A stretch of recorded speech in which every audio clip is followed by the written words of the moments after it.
여러분, 지혜를 뭐라고 생각하십니까? 지혜. 성경에도 그러잖아요. 지혜 있는 자와 같이 행하라 그럽니다. 지혜.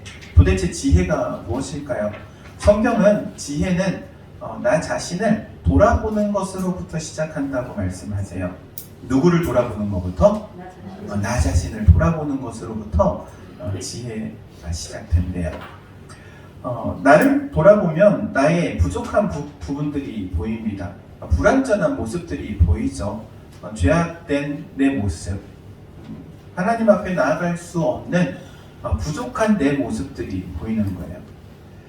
우리의 인생은 부족하죠. 그리고 그 부족함 때문에 별것으로 다 채우려고 해요. 만족함을 얻기 위해서. 어떤 사람들은 돈을 모읍니다. 어떤 사람들은 권력에 집착하죠. 어떤 사람들은 명예를 추구해요. 그것을 통해서 만족을 누리려고 해요. 여러분, 그런데 혹시 나는 만족합니다, 내가 돈이 너무 많아서 돈이 나를 만족해 합니다, 이런 얘기 들어보신 적 있으세요? 없죠. 로또 1등 당첨이 되더라도 돈이 산더미같이 쌓여있어도 만족한다는 사람 한 사람 보질 못했어요. 여러분, 우리나라 최고의 권력자 누구예요? 대통령이에요. 대통령. 대통령이 만족한다, 이런 얘기 들어보신 적 있으세요? 언론에서 매일 대통령에 대해서 안 좋은 얘기들 많이 하잖아요. 근데 만족하겠어요? 그 자리가? 그렇지 않죠. 국회의원들, 우리나라의 실질적인 권력을 가지고 있는 사람들이라고도 하는데, 우리가 상상하는 것보다도 더 많은 혜택을 누리는 사람들임에도 불구하고 그들도 도무지 만족하지 않아요. 얼마나 만족하지 않으면은 KTX 노선까지 그냥 변경을 시켜가면서 그렇게 일들을 하시겠어요. 만족함이 없는 거예요. 만족함. 그런데 우리도 마찬가지예요. 만족하면, 여러분 삶에 만족함을 느끼십니까? 나 이대로만 이렇게만 살면 좋겠다, 이러신 분 계세요? 물론 신앙적으로는 우리가 알잖아요. 만족하며 살아야 한다는 사실을. 근데 도무지 만족함이 없어요. 만족함이 없는 게 우리 인간 죄인된 본성이에요. 이 불만족한 우리 심령을 만족하게 해주시는 분이 계세요. 바로 완전하신 분, 그리고 전능하신 분, 하나님이시죠. 하나님께서 우리의 삶을 찾아오시면은요, 불만족하던 인생이 만족함을 누리게 되고, 불완전한 인생이 완전한 인생이 돼요. 그래서 우리 인생은요, 인생의 최대의 과제, 최대의 숙제는 하나님을 만나는 거예요.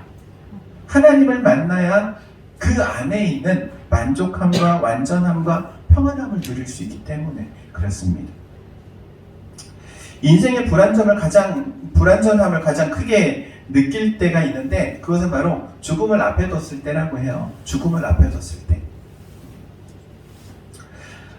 고대로부터 많은 사람들은 이 죽음을 극복하려고 했어요. 이겨내려고 했죠. 그런데 도무지 죽음을 이겨냈다는 사람, 여러분 들어보신 적 있으십니까? 우리 예수님 외에는 죽음을 극복한 사람이 없어요. 죽음을 극복해내려고 요즘은 그런 사업도 있어요. 냉동을 시켰다가 나중에 기술이 발전되면 해동을 시키겠대. 불치병에 걸렸어요. 그런데 이대로 두면 죽으니까 죽지 않게 하기 위해서 나중에 먼 미래에는 분명히 이 병을 고칠 수 있는 그런 치료약이라든지 기술이 개발될 거니까 지금 잠깐 어떻게 냉동시키겠다는 거예요. 냉동. 그리고 냉동 인간들 얼마나 많은지 몰라요. 지금 원래 미국에서 시작을 했는데 중국에서도 그렇게 많은 사람들이 냉동을 한다고 그래요. 여러분, 그런데 제가 죽지 않는 방법을 하나 알려드릴게요. 여러분, 요거 하나만 알아가도 오늘 수지 맞는 겁니다. 죽지 않는 방법. 제가 보니까는 숨 떨어지니까 죽더라고. 숨만 쉬면 살아. 여러분, 절대 숨을 쉬시기 바랍니다. 이게 숨이 끊어지면 죽더라고, 사람이. 가장 중요한 것은요, 우리의 생명이신 예수님을 믿는 믿음, 이 믿음이 우리에게 영생의 복을 주시는 줄로 믿습니다.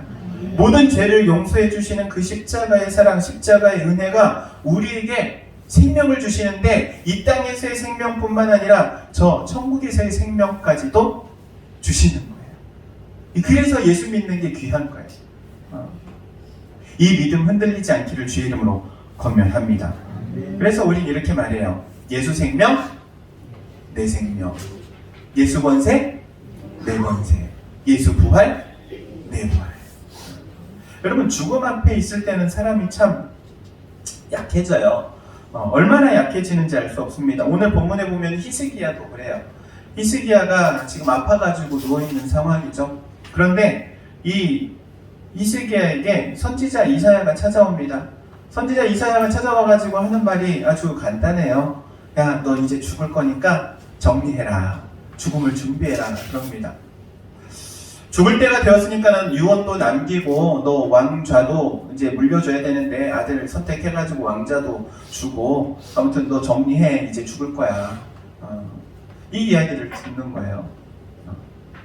여러분, 임종을 맞이하는 많은 사람들, 저도 임종 예배를 좀 많이 다녔어요.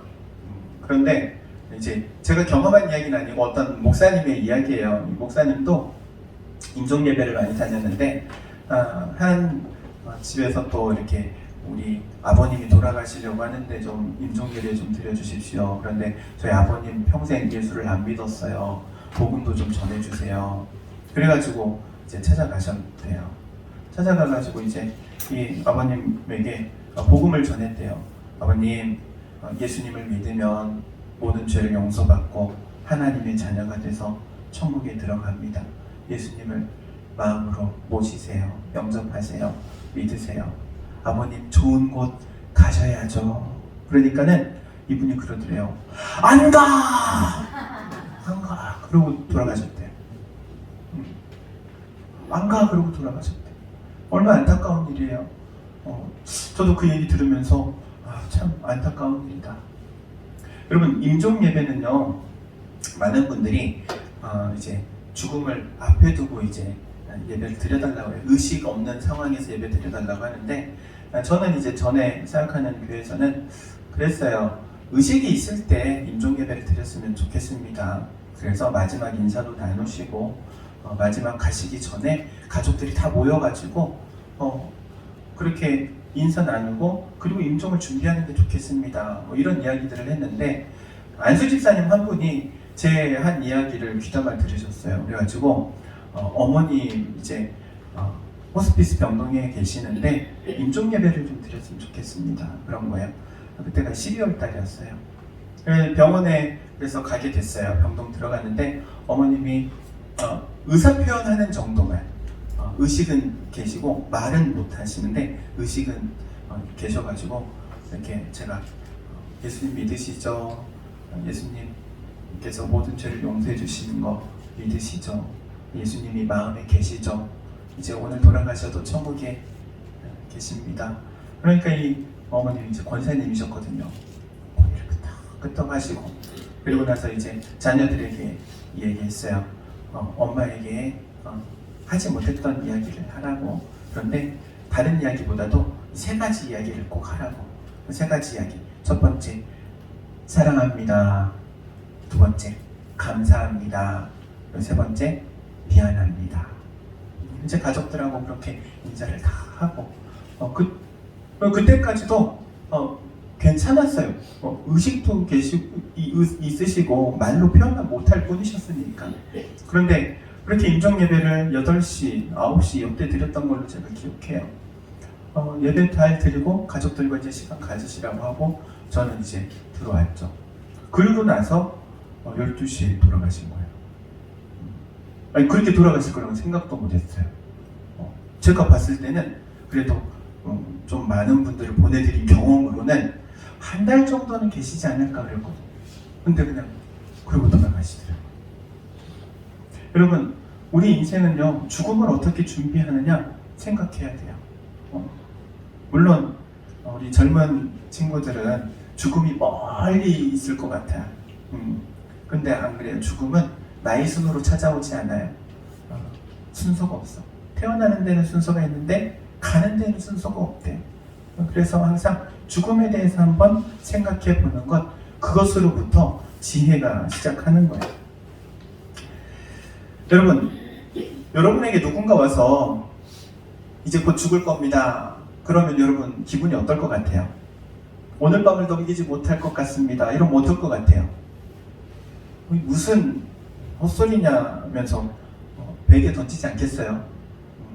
말도 안 되는 소리 하느냐. 근데 히스기야의 입장이 그래요. 선지자 이사야가 와가지고 자 이제 죽을 겁니다. 정리하시죠. 그 말이 어떻게 들리겠어요? 좋게 들리겠어요? 그렇지 않죠. 근데 히스기야 왕은요, 이 이사야 선지자의 말을 하나님의 음성으로 들었어요. 하나님의 음성으로 듣고 세상 무너지는 것 같았겠죠. 그리고 이제 그가 고개를 돌려서 벽을 향합니다. 벽을 향한다는 것은요, 세상을 향해 두었던 관심을 거둬들인다는 거예요. 히스기야 왕이잖아요. 왕이기 때문에 이스라엘 백성들을 향하여서 항상 바라보고 있었어요. 어떻게 하면 이스라엘 백성들을 잘 이끌어갈까? 또 그때가 어떤 때입니까? 아수르 군대가 지금 예루살렘 성을 포위하고 있는 상황이에요. 그런 상황 가운데 얼마나 근심 걱정이 안 되겠어요. 그런데 이제 그걸 다 내려놓는 거예요. 나라를 향했던, 민족을 향했던 그 고개를 돌리는 거예요. 벽으로 향했다는 것은 하나님을 향했다는 겁니다. 기도하기 위해서 세상에 대한 모든 관심을 다 내려놨다는 거예요. 그리고 이제 하나님만 바라보기 시작합니다. 여러분, 기도는요, 하나님을 향해 고개를 돌리는 것으로 시작해요. 세상에 대한 관심과 집착이 있는 한 기도가 아니에요. 그거 내려놓고 하나님을 향할 때 기도가 시작하는 거예요. 그렇게 하나님 앞에 기도하는데 놀랍게도 히스기야 왕에게 하나님께서 즉각적으로 응답해 주시죠. 어느 정도로 즉각적으로 응답해 주시냐면은 이 4절 말씀에 이렇게 말씀합니다. 이사야가 성읍 가운데까지도 이르기 전에 여호와의 말씀이 그에게 임하였다. 그럽니다. 여러분, 이사야 선지자가 지금 하나님의 말씀이기 때문에 전달하긴 했어요. 왕에게. 그런데 왕에게 전달을 했는데 그 자리에 오래 있겠습니까? 좋은 소식이면 좀 오래 있을 수도 있을 거예요. 왜냐하면 좋은 소식을 전하면 상이라도 칭찬이라도 받을 수 있으니까. 그런데 좋지 않은 소식을 전했잖아요. 여러분들이라면 어떻게 하겠어요? 그 자리가 가시방석인 자리잖아요. 하루 빨리 그 자리를 벗어나야죠. 이사야가 그 메시지만 전달하고 바로 나왔을 거예요. 그리고 그냥 돌아갔을 거예요. 그 돌아가는 길에 성읍의 반도, 그러니까 성읍을 채 빠져나가기도 전에 하나님의 응답이 임한 거예요. 하나님의 응답이 너무나도 즉각적이죠.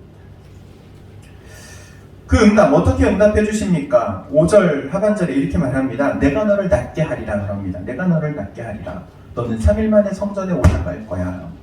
죽지 않고 살 것이라는 응답을 해주시는 거예요. 너 안 죽어. 내가 살려줄게. 라는 응답을 해주시죠. 그것뿐만 아니라 그가 가지고 있던 관심, 어디에 있었다 그래요? 지금 아수르에게 포위되어 있어서 지금 예루살렘 그리고 이스라엘 백성에 대한 관심이 있었잖아요. 그 문제까지도 해결해 주신대요. 6절 하반절에 내가 너와 이 성을 아수르 왕의 손에서 구원하겠고 그리고 이 성을 보호하리라 이렇게 말씀하세요. 히스기야 왕의 기도는 히스기야뿐만 아니라 이스라엘도 살리게 되는 거죠.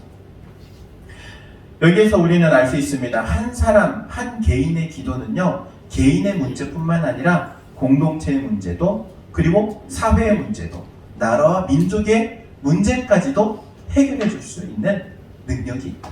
할렐루야. 아멘. 그런데 이게 단순히 기도의 능력은 아니에요.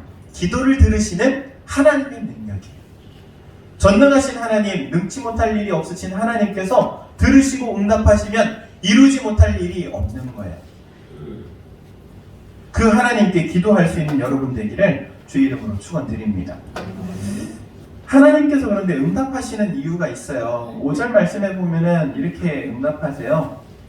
내가 네 기도를 들었고 네 눈물을 보았노라 그럽니다. 내 기도를 들었다 말씀하세요. 히스기야의 기도를 들으셨대요. 히스기야가 뭐라고 기도했는데? 기도를 길게 하지도 않았잖아요. 히스기야가 구할 때 이렇게 기도합니다. 3절에 여호와여 구하오니 내가 진실과 전심으로 주 앞에서 행하며 주께서 보시기에 선하게 행한 것을 기억하옵소서. 하나님, 제가 어떻게 살았는지 아시죠? 이 말이에요. 히스기야의 이 왕의 업적이라고 하면 이 성경은 히스기야 왕에 대해서 다음과 같이 평가합니다. 이스라엘의 선한 왕이었다. 이 히스기야 왕은요, 이 모세 시대 때 만들었던 놋뱀, 이 놋뱀을 가지고 이스라엘 백성들이 음란하게 우상으로 섬기니까 그걸 부수죠. 그리고 여호와의 절기를 회복시켜요. 안식일을 회복시키고 그리고 율법을 백성들에게 가르쳐요. 그래서 그는 선한 왕이라 이게 성경의 평가입니다. 히스기야 왕은요, 기도할 때요, 다른 걸 놓고 기도한 게 아니라 자기 삶을 놓고 기도한 거예요. 하나님, 제가 어떻게 살았는지 아시죠? 그거 한마디에 된 거예요. 여러분, 기도는요, 입으로 하는 게 아니에요. 삶으로 하는 거예요. 내 삶을 하나님 앞에 올려놓는 거예요.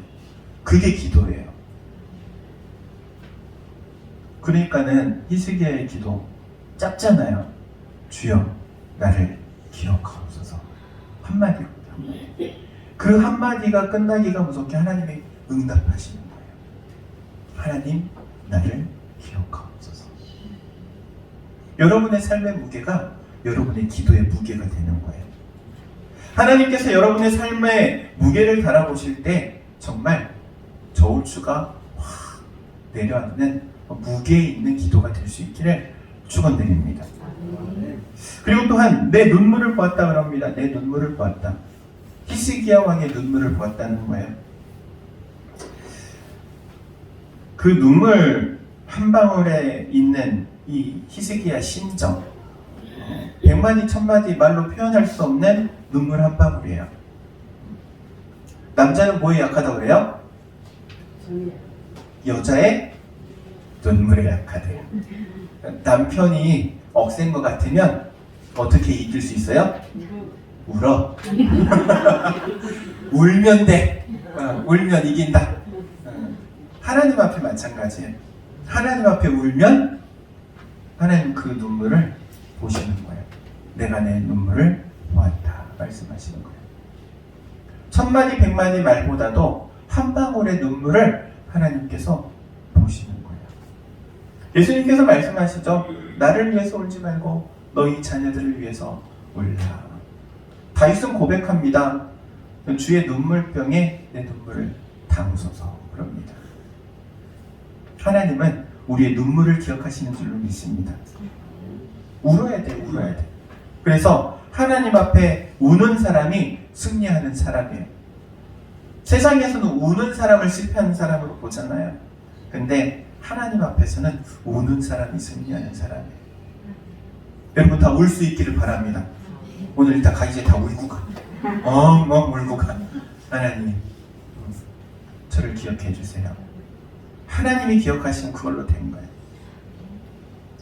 기도는요, 그래서 두 가지가 들어가야 돼요. 하나는 여러분의 눈물, 또 하나는 여러분의 삶의 무게. 그것을 통해 하나님께서 응답해 주시는 줄로 믿습니다. 히스기야에게 응답하신 하나님께서 우리에게 동일하게 응답해 주시는데 우리의 눈물과 그리고 우리의 삶의 무게에 따라 하나님 선하게 응답해 주실 줄로 믿습니다. 그런 은혜가 우리 가운데 있기를 주의 이름으로 축원드립니다. 기도하도록 하겠습니다. 사랑과 은혜가 충만하신 하나님, 눈물을 보시고 또 삶의 무게를 보시는 하나님, 우리가 히스기야와 같은 선한 삶을 살아가며 주 앞에 눈물로 나아가는 저희들 되기를 원하오니 저희를 붙들어 주시되 저희가 항상 주님 앞에 선자로 살아가게 하시고 주님을 향하여 주님 바라보며 나아가는 저희 모두가 되도록 친히 인도하여 주옵소서. 예수님의 이름으로 기도하옵나이다. 아멘.